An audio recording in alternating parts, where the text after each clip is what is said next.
Alright guys, real quick, this is the head unit that I ended up going with. It's the Pioneer DMH 130 BT, and I have installed this unit with the parking brake bypass because it would not allow the kids to watch video in the back seat while I was driving. And what I learned is certain newer model Pioneer head units have made it harder to bypass the parking brake feature by adding a pulse. So the constant power from the amp remote wire going into the bypass is not good enough to trick the system to allow you the bypass of the parking brake. And part of what they did was they made the delay of the unit booting up take longer, so it's a longer delay. So the unit receives the constant 12-volt power from the remote wire before it's done booting up all the way. And I'm gonna give you an example because right now the parking brake bypass is already hooked up, so I'm gonna give you an example.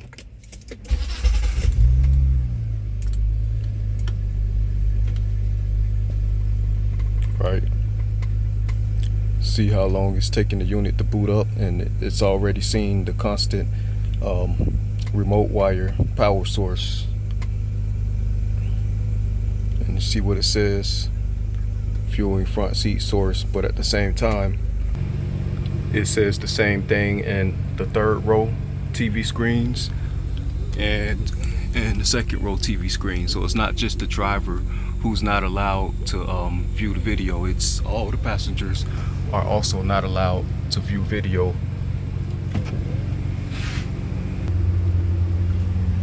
So this is what I had to do to truly bypass that. Down here you'll see a button, this button right here. I put it down that low so I could just kick it with the side of my shoe.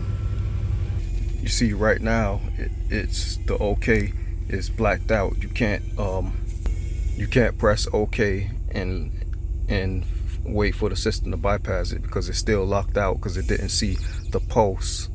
So that button I installed down there is a normally closed button switch. Normally closed means it always has power flowing through it, and then when you press the button it stops it momentarily until you release the button, and then power will flow through it again.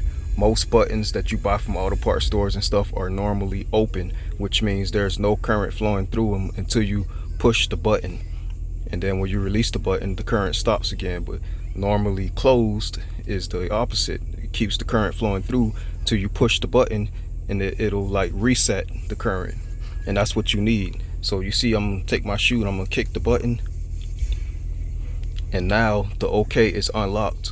I push OK.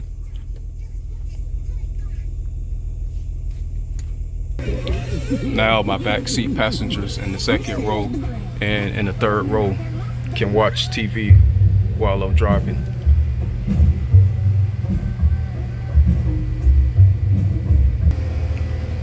As for me, the driver, on this unit specifically, you just push the power button one time and the display goes off, and then there's no distraction while driving, and you are legal.